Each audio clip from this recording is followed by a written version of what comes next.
જેની ઉપર ભગવાન શ્રી કૃષ્ણના આશીર્વાદ હોય, જેની ઉપર ભગવાન શ્રી કૃષ્ણનો હાથ હોય, તેનું ગ્રહો કે નક્ષત્રો કાંઈ બગાડી શકતું નથી. ગ્રહો નક્ષત્રો તેના ચરણોમાં રહે છે.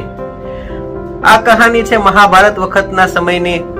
એટલે ભગવાન શ્રી કૃષ્ણ મહારાજ ધૃતરાષ્ટ્ર પાસે 5 ગામની માગણી કરે છે. જો 5 ગામ તે પાંડવોને આપી દે તો યુદ્ધ ન થઈ શકે તેવી તે જવાબદારી લે છે અને કહે છે કે જો 5 ગામ પાંડવોને મળી જશે તો પણ તે યુદ્ધ નહીં કરે. પણ ત્યાં તરત મામા શકુની દુર્યોધનને કહે છે કે આ માખણચોર, આ ધ્રુત વ્યક્તિ શાંતિદૂત બનીને નહીં પણ પાંડવોના પક્ષમાં નિર્ણય લઈને આવ્યો છે, એટલે આને બંધી બનાવી લેતું. અને 5 ગામ તો શું પણ 100 ની નોક જેટલી પણ જમીન આપણે પાંડવોને દેવાની થતી નથી.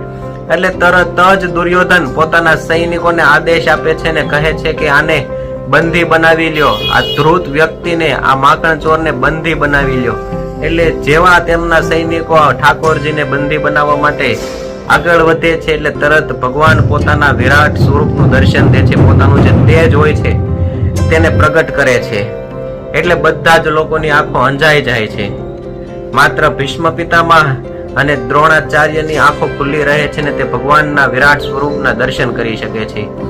પછી ભગવાન ત્યાંથી ચાલ્યા જાય છે ને કહે છે કે હવે આ યુદ્ધને કોઈ નહીં ટાળી શકે, અહીંયા આ યુદ્ધ જરૂરથી થશે. એટલે ધૃતરાષ્ટ્ર ચિંતિત થઈ જાય છે ને ધૃતરાષ્ટ્ર જે પોતાના રાજ્યની અંદર જ્યોતિષી હોય છે તેને બોલાવે છે ને પૂછે છે કે દુર્યોધનનું ભવિષ્ય તમે જોવો, દુર્યોધનના ભવિષ્યમાં શું છે તે તમે જોવો.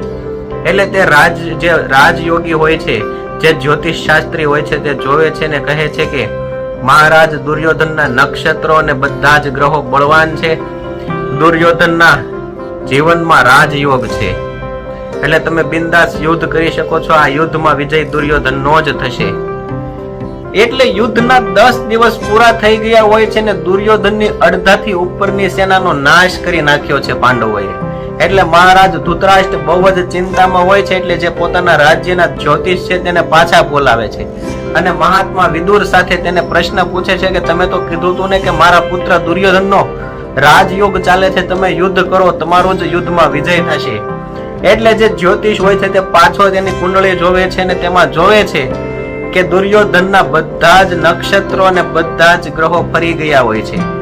એટલે તરત તે જ્યોતિષ કહે છે કે યુદ્ધના મેદાનમાં કોઈ એવી વ્યક્તિ છે કે જેણે દુર્યોધનના બધા જ નક્ષત્રો અને બધા જ ગ્રહો ફેરવી નાખ્યા હોય છે, તેનો જે રાજયોગ હોય છે તેનો તેને નાશ કરી નાખ્યો છે.